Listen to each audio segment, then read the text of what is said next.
Baik, Assalamualaikum warahmatullahi wabarakatuh. Perkenalkan, nama saya Wendy Kardian dari kelas Pendidikan Ilmu Komputer A Angkatan 2021.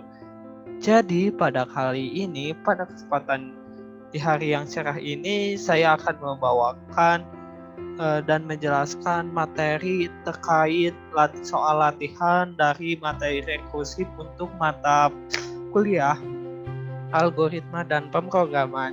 Jadi tak usah berlama-lama lagi, mari kita lanjut saja ke soalnya dan dilengkapi dengan pembahasannya.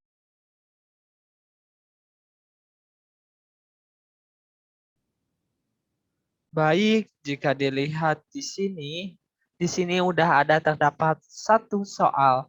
Jadi di soalnya ini dikatakan bahwa buatlah prosedur atau fungsi rekursif untuk menyelesaikan aturan deret, di mana deret dengan posisi genap adalah hasil pertambahan dua posisi genap di depannya. Misalnya angka keempat adalah hasil pertambahan angka kedua dan angka ke nol. Dan angka dengan posisi ganjil adalah hasil pertambahan dua angka dengan posisi ganjil di depannya.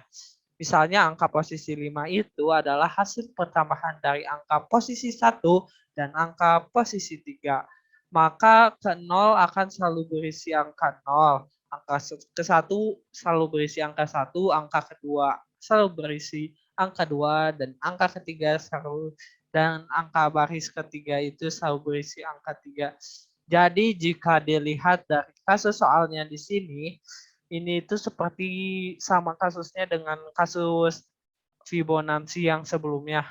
Kalau Fibonacci itu hasil yang diperoleh atau didapatkannya itu adalah perjumlahan dari dua bilangan sebelumnya. Kalau di sini adalah dikelompokkan berdasarkan bilangan ganjil atau genapnya. Jadi misalnya bilangan 5 kan ganjil, maka bilangan 5 itu diperoleh dari dua bilangan ganjil sebelumnya seperti satu dari ke satu dan ketiga. Dan semua itu berlanjut sesuai dengan panjang arah yang ditentukan. Baiklah, kita langsung saja ke dalam proses pemecahannya di sini ya. Jadi di sini pertama-tama ada prosedur buat odd even sebagai penghitung jumlah rekursifnya. Lalu ada fungsi utama program ini. Oke, jadi pertama-tama kita langsung masuk saja ke fungsi utamanya terlebih dahulu. Jadi jika dilihat di sini, saya mendeklarasikan terlebih dahulu ini variabel. Lalu nanti saya deklarasi array menggunakan pointer yang nantinya itu jumlah kontrak array yang kita kontrak itu berdasarkan panjang dari inputan user. Jadi nanti itu kan array itu gak bisa sembarang dimasukkan, misalnya gak bisa sembarang masukin panjangnya dari berdasarkan variabel.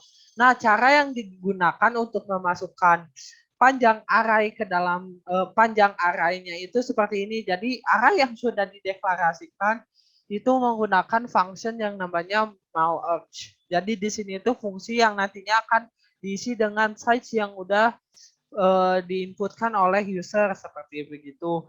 Nanti prosedurnya nanti di fungsi utama ini akan memanggil lagi sebuah prosedur yang namanya itu odd even. Nah, ini itu untuk program Fibonacci menabalkan ganjil genapnya. Ada 3 parameter yang dibawa di sini.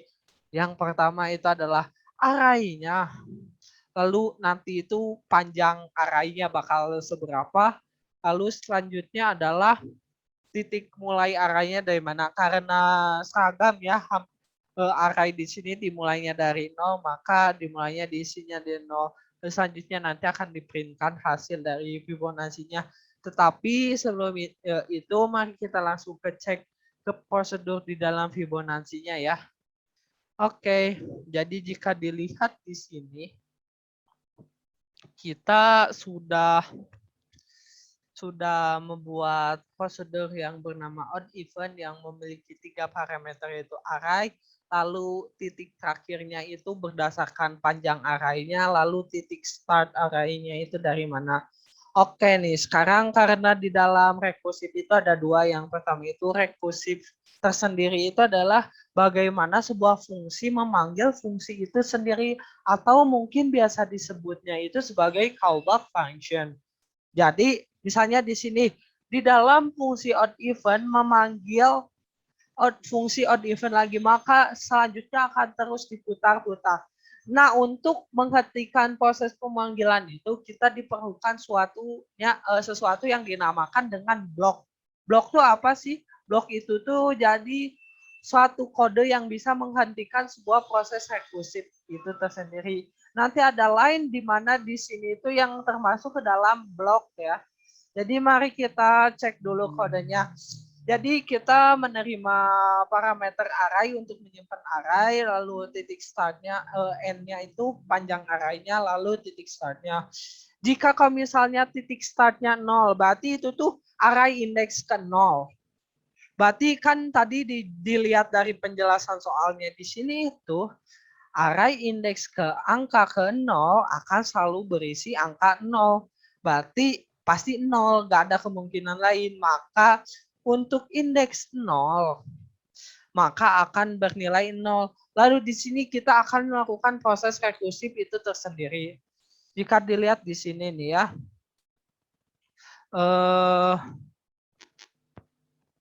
Jika dilihat di sini. Odd even array tapi dengan parameter yang berbeda. Jika di sini dilihat itu start array-nya itu akan ditambah dengan 1.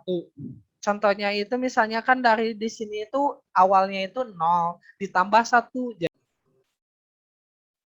Oke, jadi si if ini itu apabila startnya itu bernilai 0 atau indeksnya berada di 0, itu akan merekursif atau memanggil fungsinya itu sendiri. Tetapi yang membedakan di sini adalah parameternya. Jadi tadi itu parameternya 0.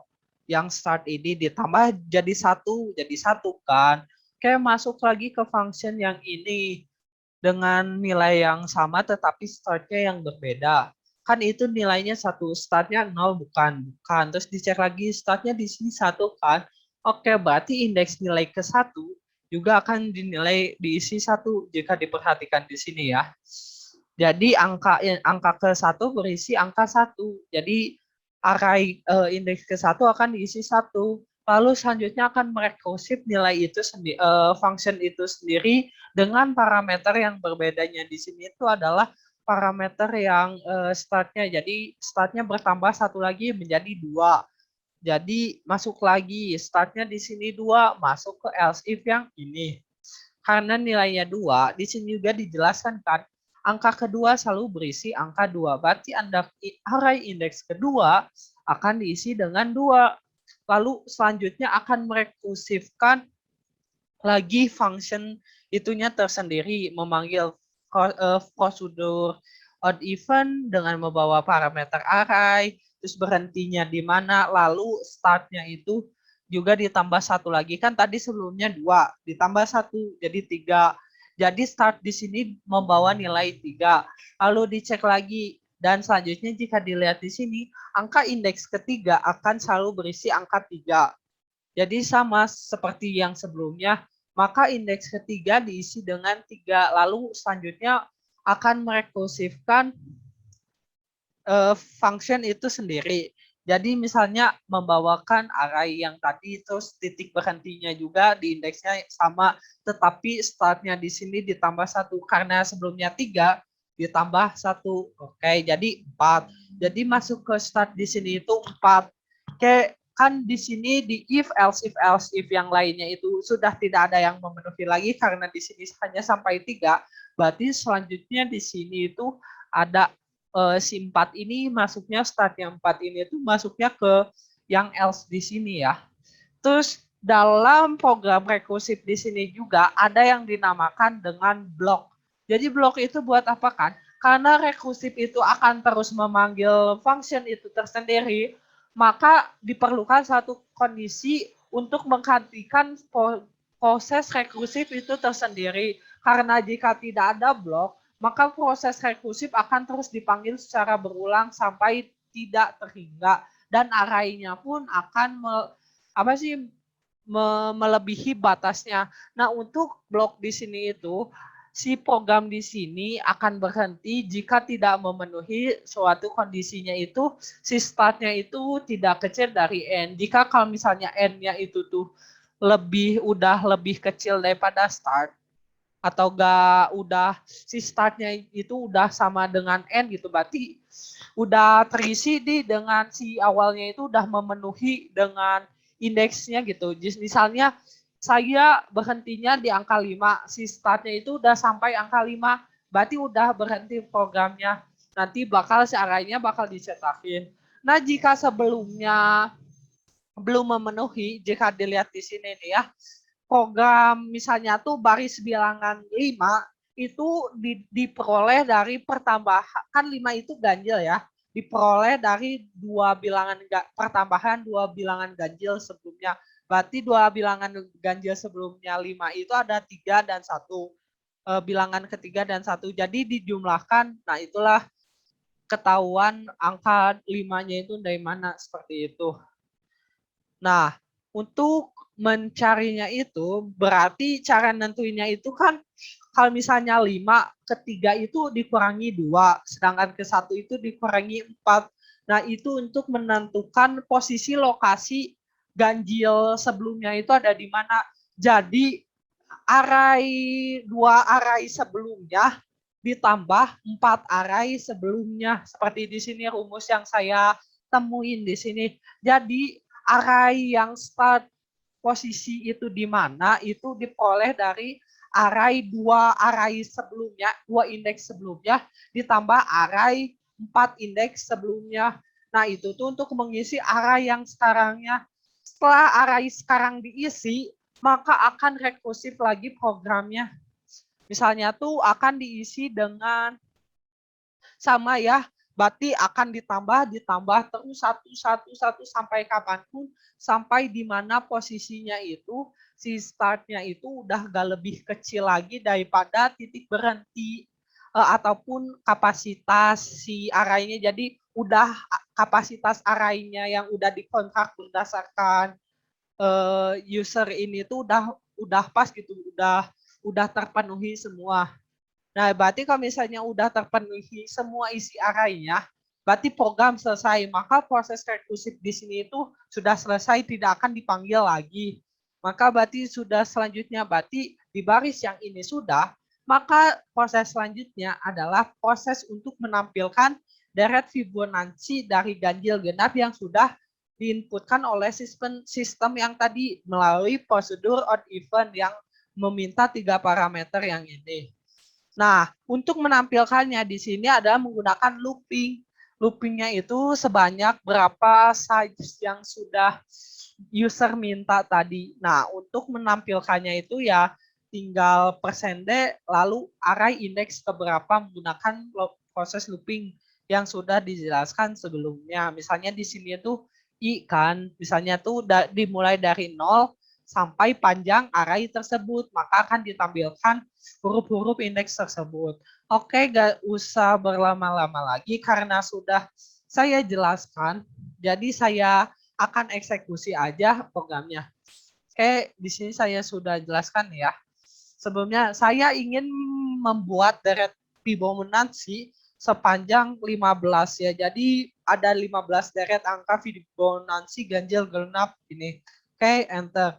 Nah ya, bilangan ke 0 selalu 0, 1 selalu 1 sampai ke 3.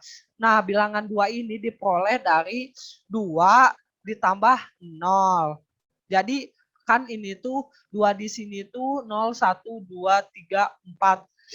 4 itu diperoleh dari penjumlahan bilangan indeks ke 0 dan ke 2. Indeks ke 0 di sini itu adalah 0, indeks keduanya di sini adalah 2.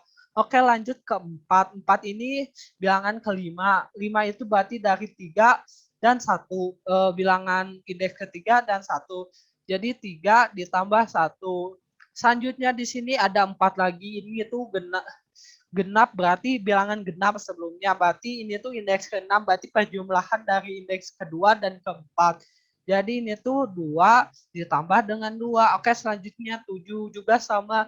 7 merupakan penjumlahan dari 4 dan 3. 6 juga di sini tuh penjumlahan dari 4 dan 3. Dan seterusnya. Berarti misalnya angka genap, berarti itu diperoleh baris yang kegenap itu diperoleh dari bilangan genap yang sebelumnya, penjumlahan bilangan genap sebelumnya.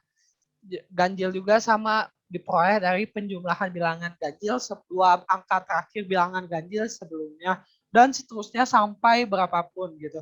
Contoh misalnya saya akan jalankan lagi program ini, saya ingin yang lebih besar, misalnya 25. Maka misalnya contoh dari yang terakhir 288 itu diperoleh dari 2 bilangan, misalnya itu ini ganjil, diperoleh dari bilangan sebelumnya, berarti diperoleh dari 178 ditambah 110. Nah, hasilnya itu ada 288. Lalu ada 322 diperoleh dari 199 ditambah dengan 123. Misalnya saya juga ingin yang lebih besar, misalnya 40. Maka si bilangannya juga, si Fibonacci-nya akan lebih besar.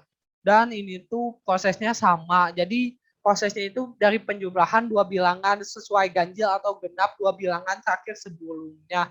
Kayak seperti itu. Mungkin sekian yang bisa saya sampaikan. Terima kasih telah menyimak penjelasan dari saya. Semoga yang saya paparkan di sini mudah untuk dipahami. Terima kasih. Mohon maaf apabila terdapat kesalahan. Wassalamualaikum warahmatullahi wabarakatuh.